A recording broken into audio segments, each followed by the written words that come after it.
Herkese merhaba. Bugün West Village tarafında bir yürüyüş yapıyoruz. Aslında daha önce Greenwich Village'a gitmiştik. Onu aslında kapsıyor burası.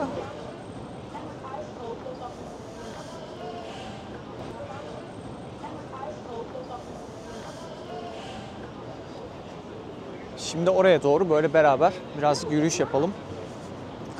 Hem de sohbet ederiz. Şimdi önceden East Village'a gittik. İşte orada aslında anlatacak çok şey var. Yani East Village bir videoya sığmaz tabii ki. Ama işte punk'ın doğuşu, yine sokak sanatından bahsettik. West Village'da birazcık bohem ve romantik tarafı var. Biraz daha işte sokaklar Avrupa'ya benziyor. Yani dar sokaklar, daha böyle işte girintili çıkıntılı, taş kaldırımlar.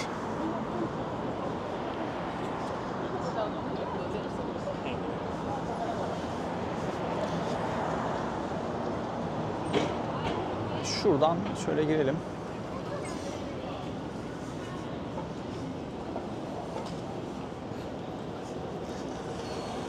Plansız yürüyorum yine.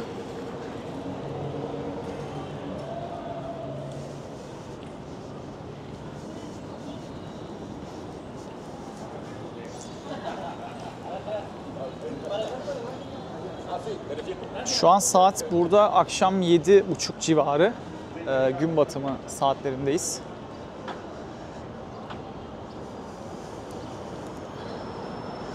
Burada böyle West Village'in havası güzel. Yani böyle aslında New York'ta işte nerede kaybolmak isterim derseniz işte böyle yürüyeyim, tamamen özgür, biraz böyle sokakların içinde kaybolayım. İşte o Avrupa'da gezerkenki hissiyat, orası bence West Village, Greenwich.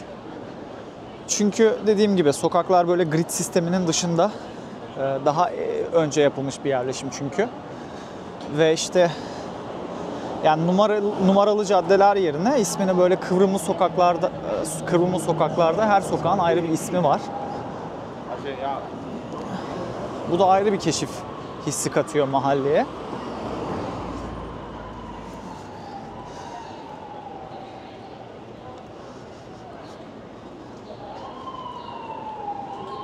Yine çok fazla işte vintage dükkan, kitapçı, sanat galerisini barındırıyor. Burada önemli caddelerden de bahsedeyim. Yani sokaklardan. İşte Groovy Street. Daha önce Greenwich Village'da geçmiş olmamız lazım oradan. Bradford Street, Perry Street, Hudson Street.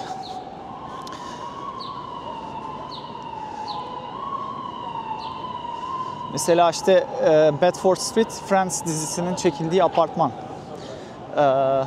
90 numarada.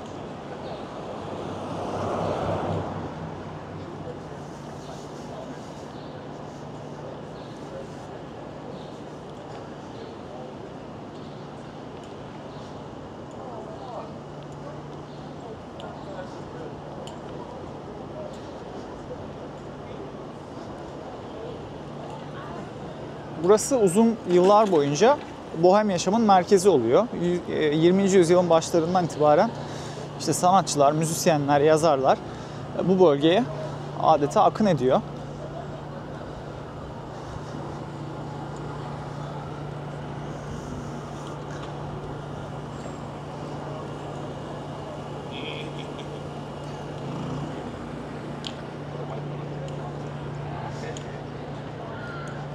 Şimdi burada tabii kültürel karakterinden de biraz bahsedeceğim bu bölgenin ve dönüşümünden de bahsedeceğim. Özellikle 1950'lerde Beat kuşağının önemli yazarları buradaydı.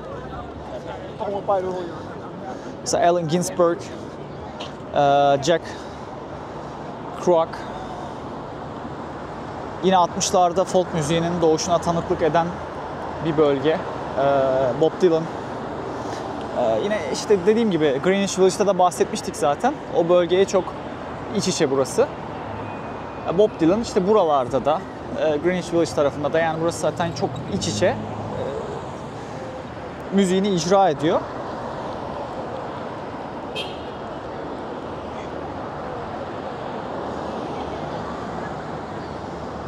Şimdi bugün de West Village hala sanatsal kimliğini koruyor ama aynı zamanda oldukça lüks ve prestijli bir mahalle. Biraz East Village'dan burayı ayıran o. Yani East Village daha bence kimliğini o anlamda korumuş.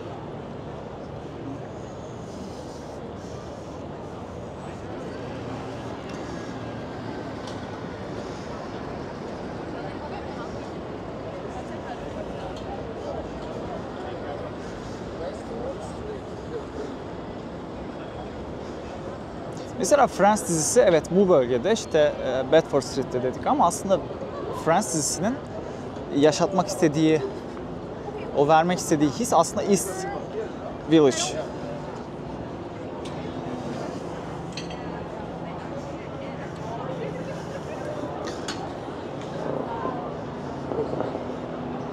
Yine Sex and the City dizisinden mesela Carrie Bradshaw'un evi Paris Street'te yer alıyor. Yine mahallenin böyle en çok turistik fotoğraf çekilen noktalarından birisi.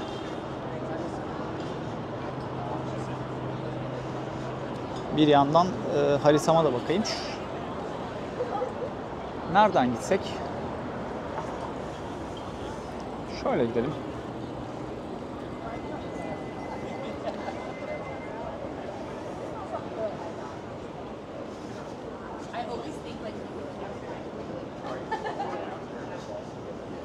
Şurası Charles Street'e çıkıyor. Orası yine önemli noktalardan birisi.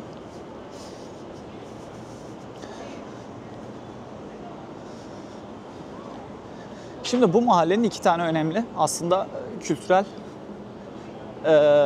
şeyi var. Yani birisi işte Beat kuşağı, Beat Generation. 1950'li yıllarda ortaya çıkan bir edebiyat ve kültür hareketi aslında bu.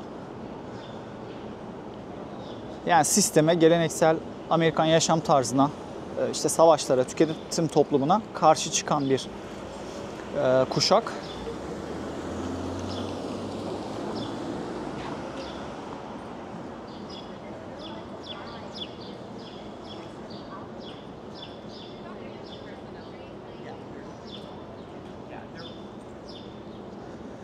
Genellikle buradan gireceğim bu arada. Genellikle işte alkol, sigara, yolculuklar, özgürlük, cinsellik, doğu felsefeleri, bilinç akışı gibi temaları işleyen bir kuşak. Temsilcileri de bahsettiğimiz gibi Allen Ginsberg, Jack Kerouac. Özellikle Jack Kerouac'ın Yolda, On the Road romanı Beat ruhunun manifestosu olarak kabul ediliyor.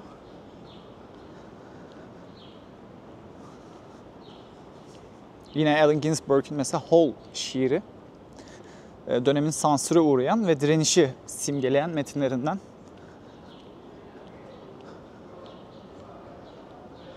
Bu kuşak aslında çok önemli.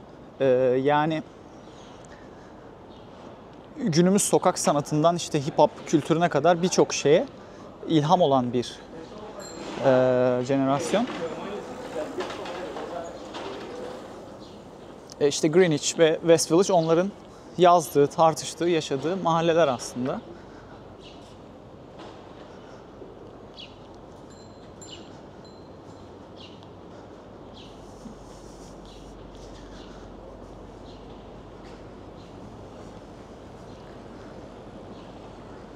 Burası da Bleecker Street.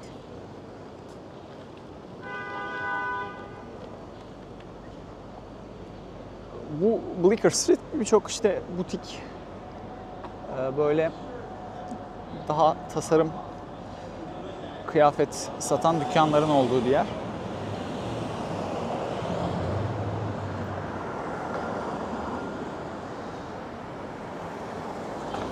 Şimdi biz şuradan Charles Street'ten devam edelim. Hudson Street'e kadar gidelim böyle.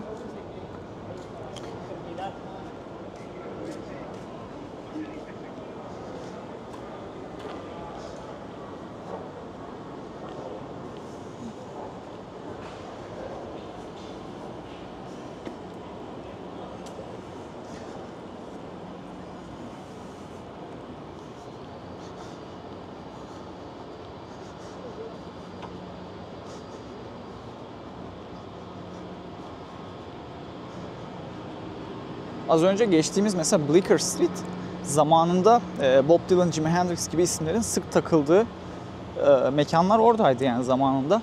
İşte kulüpler, hem normal işte günlük hayatlarında takıldığı hem çalıp söylediği yerler.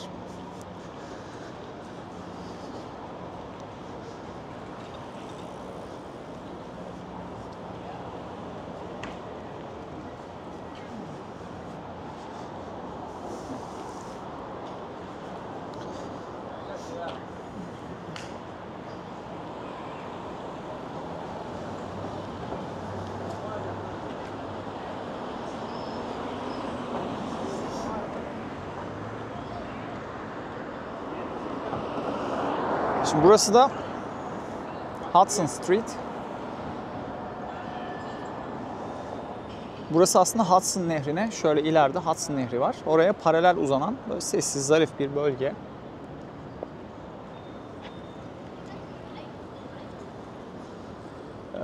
Bu bölge aslında West Village'ın en böyle işte yerleşik ve tarihi hissini taşıyan caddelerden birisi.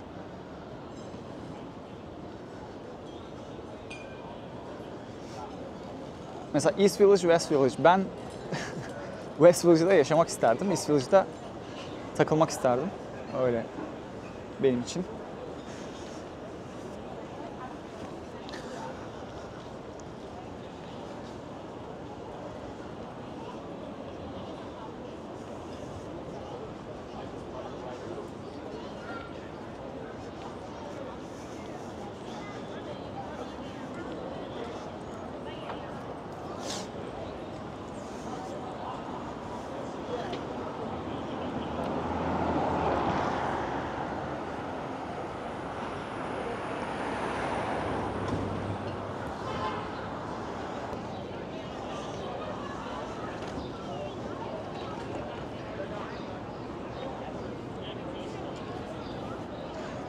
Şöyle güzel de bir Jaguar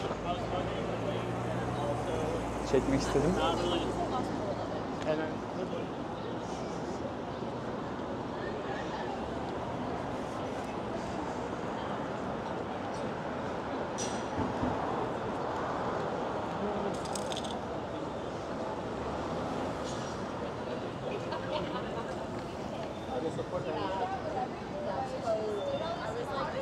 But she graduated this year. She graduated undergrad the same year I graduated.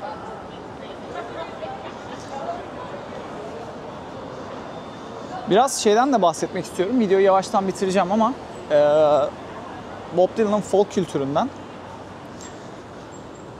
Şimdi folk müzik aslında pop'tan çok farklıydı. Yani insanlar dans etsin diye değil, düşünmeye başlasın diye yazılıyordu.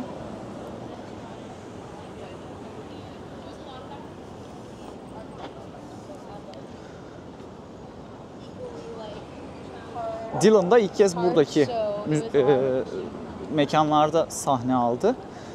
Folk'un aslında böyle Türkçe'ye çevirdiğimiz zaman işte halk müziğine biraz karşılık geliyor.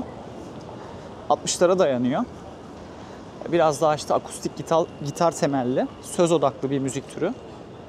Ama sözleri de böyle yani işte anlatı temelli, yani işte genellikle sosyal adaletsizlik, savaş karşıtlığı, insan hakları gibi temalar işliyor.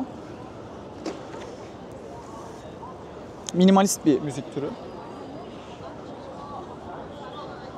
Yani genelde işte akustik gitar, armonika, sade vokal. Bunun da en önemli isimleri tabii ki işte Bob Dylan, Joan Baez, Pete Seeger. Birazcık daha ilerledim. Burası böyle daha böyle görsel olarak daha keyifli geldi bana. Burada veda edeyim dedim size. 8. caddenin üzerindeyiz yine. Hemen şurası da Greenwich Caddesi. Ben de ileriden metroya bineceğim. Long Island'a gideceğim. Orada bir etkinliğe gideceğim. O metro durağına kadar gidip orada vedalaşalım sizinle. Çok güzel bir bölge. Böyle çok güzel butikler var. İşte birazcık daha dediğim gibi kalburüstü. Biraz Avrupa'yı andıran bir bölge. Hoşunuza gideceğini düşünüyorum. Gelin gezin ve böyle işte size anlattığım bu New York kültürünün aslında gelişimini, bu buradaki yaşanmışlıkları birazcık daha hafızanızda tutarak gezerseniz bence daha da keyifli olur. Şimdi de gün batımı, böyle daha çok aslında gün batımında çekim yapmak hem fotoğraf hem video daha hoşuma gidiyor. Görüntüler böyle bence birazcık daha güzel oluyor. Tabii şu taraf batı.